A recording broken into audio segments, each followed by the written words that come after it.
The art department at Cats Academy Boston proudly presents, maybe, depending on how this goes, Cast from the Art Parlor, with your host, Ken Archer. No, it's Kent with a T. Kent Archer. And we are recording. Joining me today is Mr. Patrick Dalton. Hello. Mr. Dalton, thank you for joining. Could you start by introducing yourself and a little bit about what you do here at CATS? Yes, like you said, I'm Patrick Dalton, and I'm the music teacher here at CATS. Classes I teach are guitar, piano, music tech, and some form of ensemble. In the fall, it's a percussion ensemble. In the spring, it is a performance ensemble, more like what you'd consider a band. Mm-hmm. I also run a club band after school, which is popular with some different pockets of students. Mm-hmm. And we perform once a month at the CATS Cafes, which is a student-led talent show that we put on in the middle of the day in the piano salon. What I refer to as the piano salon, what the math teachers refer to as the math salon, the math salon section of the building. As a teacher, this is your second year at CATS. Yeah, second year at CATS, yeah. But how long have you been teaching, all years combined? So I've taught private lessons for probably approaching 20 years now. But my classroom, I've really only done classroom teaching for the last 5 years or so. Okay. Yeah. 2 here. I did a year at a public school in East Bridgewater, and I supported some classroom teaching, though it was not music, in Duxbury as well. When you first got into teaching, was it something that you thought you'd be interested in? You know, this is something you wanted to pursue because you enjoyed it? Or was it something that you kind of saw as a way to make money? Well, I was really excited to teach because I saw it as a way to just be engaged with music. I saw it as an opportunity to earn money by being engaged with music. So Sure. like obviously, performing and playing in bands is like, a great, that was sort of my number one, like the thing that I like to do the most. And then as so many of us that do that, it's like it just works so well to teach while you're doing that. Mm-hmm. And I just started to like teaching more and more. There's a learning curve to it. I will admit that I was really, really bad at teaching when I first started. And then I sort of gradually, developed. And who has told you that's changed? well, I didn't say that it changed. Okay. I'm acknowledging that I was bad. No, it was funny. So I actually, when I had that job in East Bridgewater, I had this really, really talented alto saxophone student. He was like I was told a once in a career kind of a student. He was that brilliant on the saxophone, and he just lived and breathed music. And he, as part of his program that he was going to apply to, he was going to come and teach one of my 7th grade classes. He was a senior, and he was going to come and teach a 7th grade music class. And I'm going to start from here. His baseline of like, all right, let's all start from here was so far advanced. Sure. And it reminded me, like he basically started on like, okay, let's improvise, using these notes over these chord changes. And the students were like, what are you talking about? So I saw them glaze over, and it just reminded me of like, oh yeah, it's so hard to, forget what you know and try to see things the way that a student might see it. Sure. So it's kind of a fun. Yeah. That was a very long answer to your question of, I do enjoy teaching. It's a really fun way of, playing around with the structure of music. That's kind of the way I see it. I'm always interested to know how people got into teaching or how they were influenced. Was there a specific moment or person that made you want to become a teacher? I was really lucky to have a few great teachers. I can sort of count on one hand the really great music teachers that I've had. Yeah, I still kind of, that thing of like, I sort of do them. I'm doing an impression of them sometimes when I teach. And I like that thing of like, I'm carrying the torch, and it's like, something that has existed before me and will exist after. Mm-hmm. But actually, it was one of my friends who we called Adult Mike. I remember there was this guy named Adult Mike because he was probably, I don't know, 10 years older than us. I was maybe, 21 at the time. So he was ancient. And so he was an ancient 30-year-old. Yeah. And his gig was teaching piano. And I was fascinated by that. I said that's all you do. That's your day is you teach piano and you're like earning a living doing that. And he was like, yeah, like there's a lot of people that do that. And I remember talking to him about that. That put the bug in my head of like, okay, all right, this is definitely something that I want to pursue. That you could do. Like that sounds great to just have private students that you just teach, throughout the day. Now, nowadays it's a classroom full of students, which is even better. I've always wondered because I kind of do the same thing. I feel like I just regurgitate what other teachers, the great teachers that I had, like I had notebooks of things that I wrote down from them, and then I just kind of regurgitate.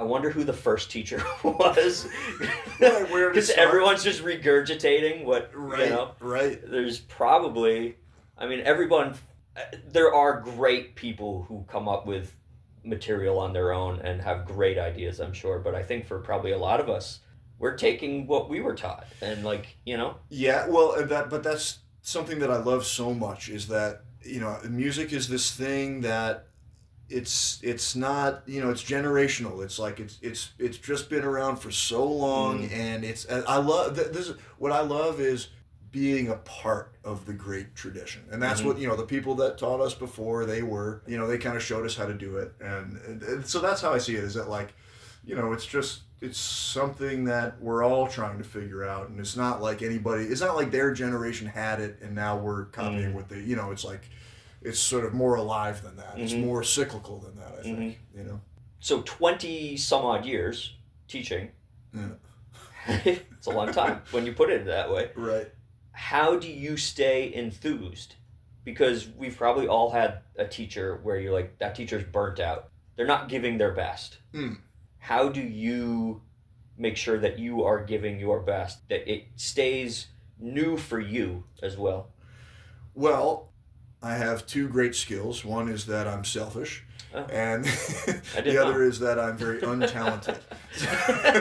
So, there's this thing of teaching that we get to keep learning. And so that's what it is my favorite thing to do in life is to learn music. That's my favorite. I like it more than performing, more than writing, anything. I like to learn about music. No one's going to pay you to do that. Sure. But if you're teaching it, right? So it's that what keeps me enthused is that I'm always learning new skills. I never feel like, oh man, I've just got all this stuff together and I'm just, like teaching the same lesson over and over again. I've really never felt that way because I either learn a new music skill that, is that I get to play with, or I learn a new instructional skill that, that makes me a better teacher. Which so it's sort of like it's two art forms at the same time. Because teaching in and of itself is this, is an art form. It's a performance. Yeah. Right. And it's something that demands a lot of experimentation, and it is, if you're bored, I would say if you're bored doing it, you're probably just not really trying. Yeah. So, it's like I try to, I get, it's an exhausting job. It's very tiring, but I try to remind myself that it's an opportunity, and that I really genuinely feel so grateful to have, to have the opportunity to come and try this stuff out. Yeah. It's an honor. And the payoff is that, like, this, like, having a musical relationship with the students. Like, when they develop stuff, when things start to click, it's the best. Yeah. I love that. It's the best feeling, It's right? awesome. When you see the work that you've put in and the work they've put in and the result, and it's like there's a bit of a magic moment there. Love it. It's the best. Yeah. If I'm a student taking your class, it's the first time I've taken a Mr. Dalton class. What can I expect out of your class, the classroom environment? What do you try to build? Okay, I have a few, like guiding principles that's so important that I honor them. And one is point A to point B. Mm-hmm. It's so important that we're growing. I don't care if you're the best right now in school. It's so important that we're growing and we're getting better. That is, like once that goes, I don't know. That's life, right? It's like, so this thing of, we're always working and trying to get better. That's an important thing that me and my students need to sync up on. Because it's not, I understand it's not that way. Like sometimes in other classes, it's like, well, I already know how to do this, so I can just chill. Mm-hmm. Well, fine, fair enough. But, in music, it's like there's always something to work on. So it's so important that we're finding things to work on. The other is, I shall do my best to put things in front of you. But it's so important that there's something that you want to learn too. Mm-hmm. If you're having trouble finding that, I can work with you to find that. But, have like this motivating spark is so important. I can, that style of, I'm going to hammer you over the head with this and you're going to learn it exactly this way. It's just not my style. I don't look down on it. There's so many different ways of doing this. So I'm not disparaging a different style, but my style is there has to be some motivating factor. You need to want to learn how to do this. Mm-hmm.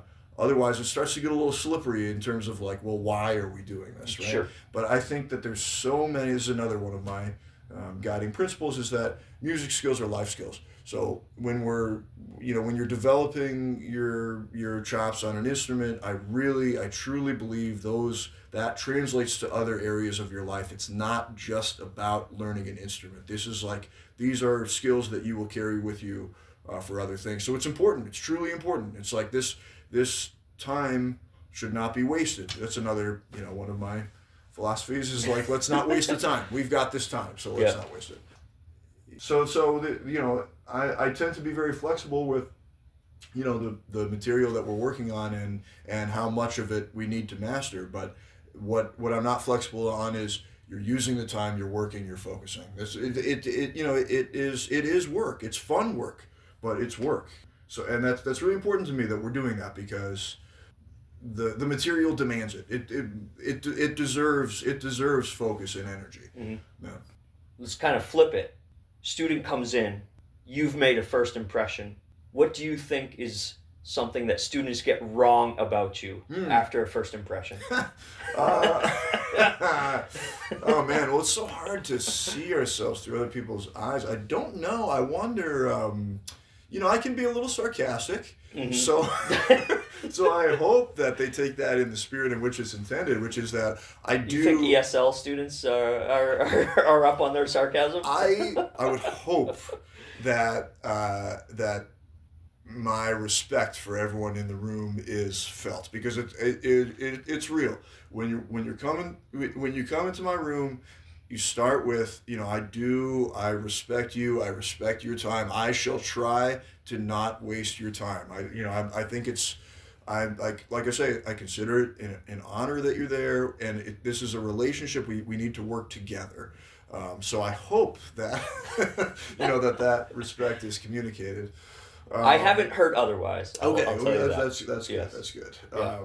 And I think let's not mistake my relaxed attitude for I think this would be the misunderstanding. Oh, this guy is just relaxing. I don't have to work, and then they get surprised. Wait a minute, why are you coming down on me for not working? Why are you upset with me for scrolling my phone? Because we are here to work, even though it seems like it's not work. It is. I guess that might be the misunderstanding. I can understand that. I think I take a similar approach.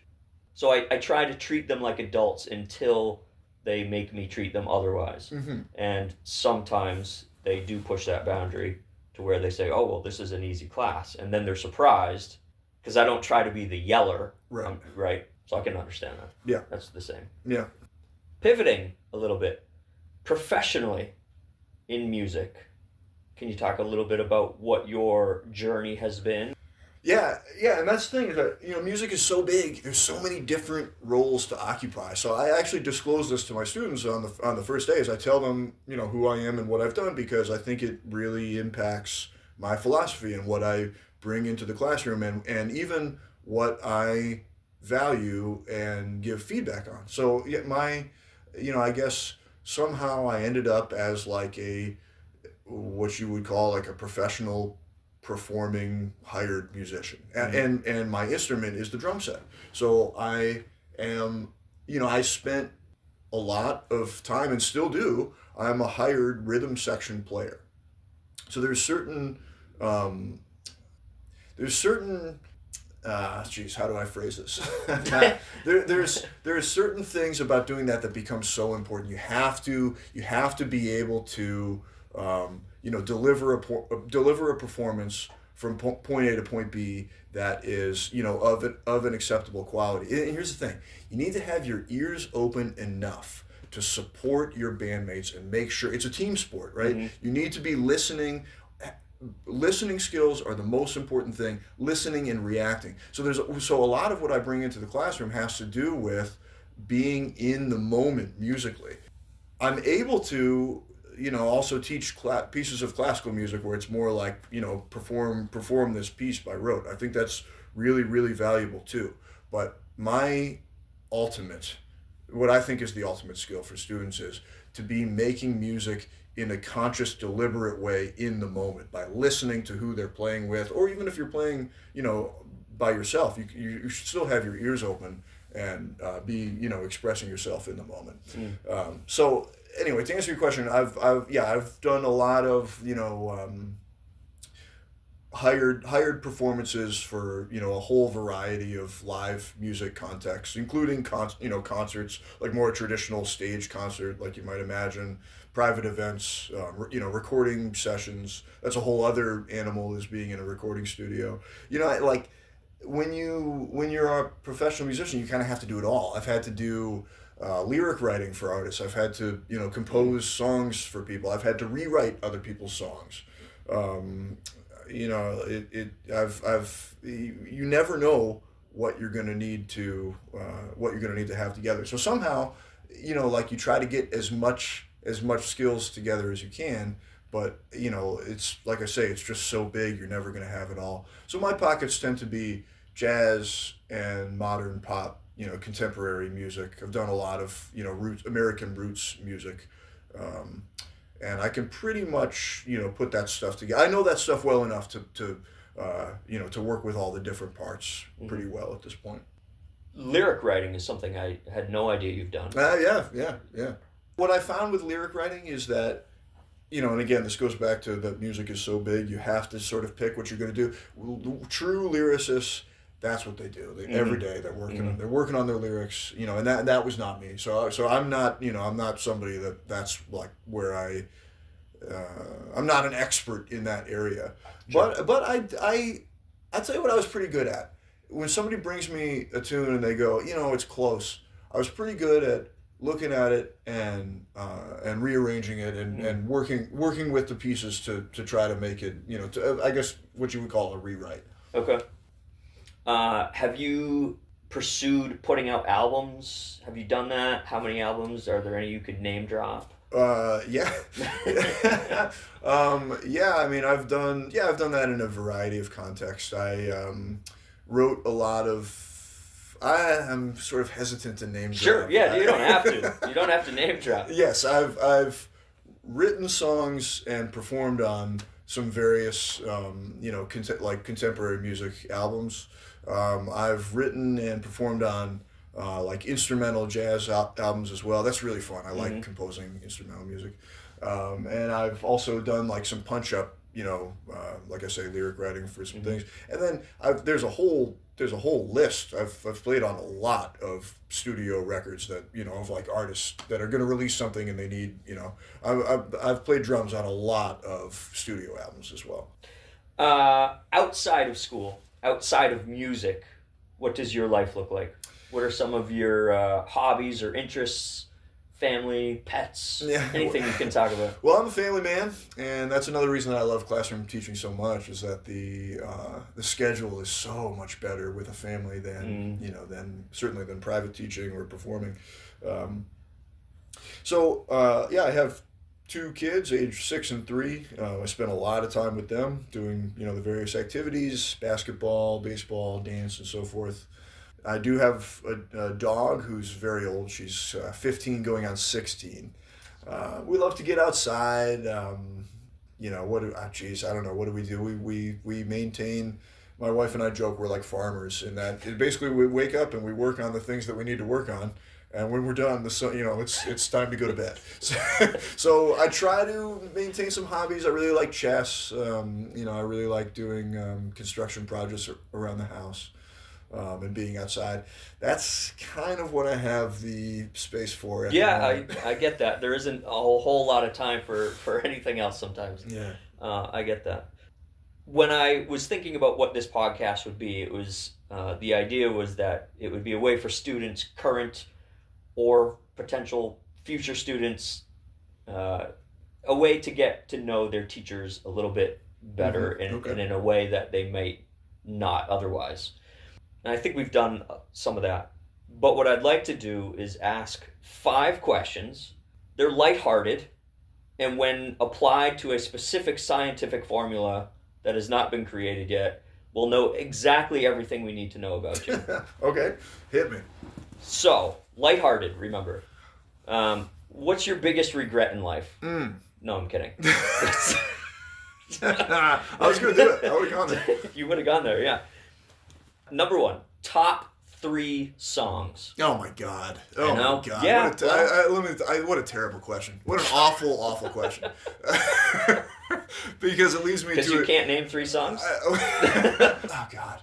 Top 3 songs. All right, I guess I'll play. I will say I'm going to give you a very pretentious answer in that when you listen to, it just starts to become music in general, right? I don't know about just isolating different songs, but I will say that I really like. The song called "The Pretender" by Jackson Browne. I think he really hit the nail on the head with that particular piece of music. I will go with "All of Me" as one of my favorite jazz standards. And I'm going to give you a third tune. How about we do "Freight Train" by Fred Eaglesmith? Look him up. You don't know who that is. Look up Fred Nobody Eaglesmith. knows any of the songs you just listed. Fred Eaglesmith. Check him out. Really great writer. All right, very good. Question 2. Your favorite pie versus your favorite cake. Aha! Now here we go. What wins and what are they? All right, I'm a pie guy all day, every day. Okay, favorite pie. Cake is way overrated. Yep. My favorite pie, I'm going to go, I have to break it down into seasons. And when the weather's warm, we're talking blueberry. And when the weather's cold, we're going pumpkin. Okay. What's better than a pumpkin pie? Okay. All right. Cake, I'll say cake sucks. I'm right there with you. I will avoid the cake. Nice. Yeah. For me, pie, key lime pie.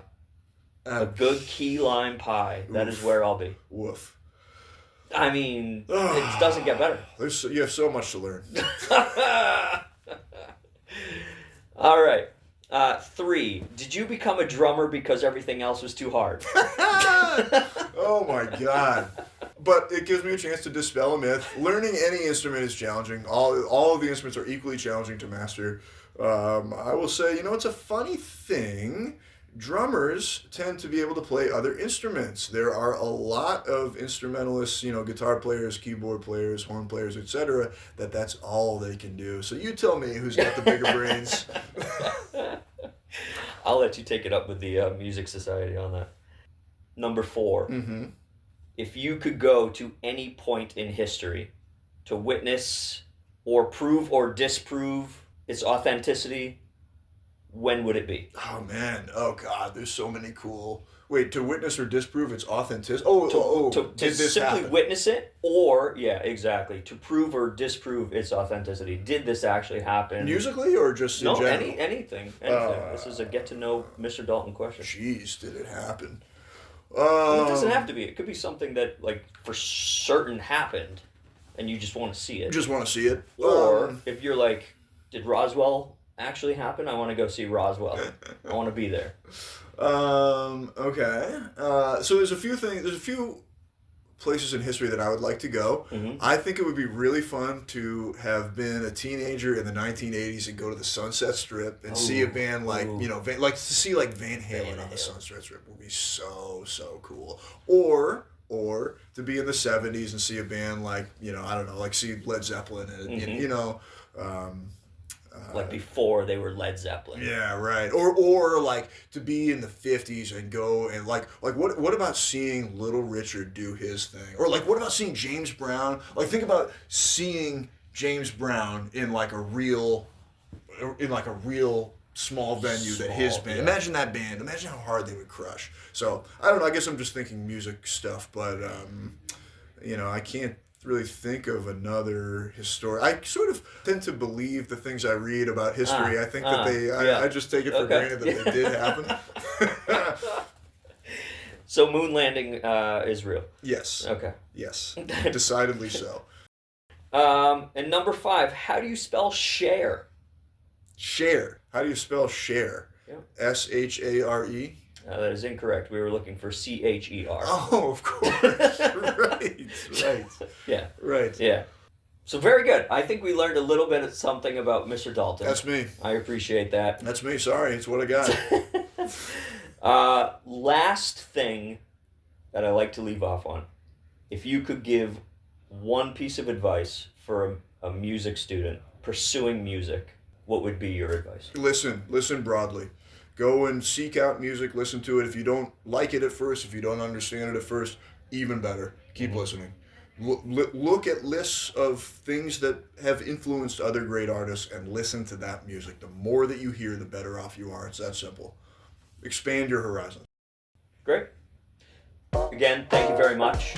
Listeners, we'll be back again soon. Thank you. Hey, you're welcome.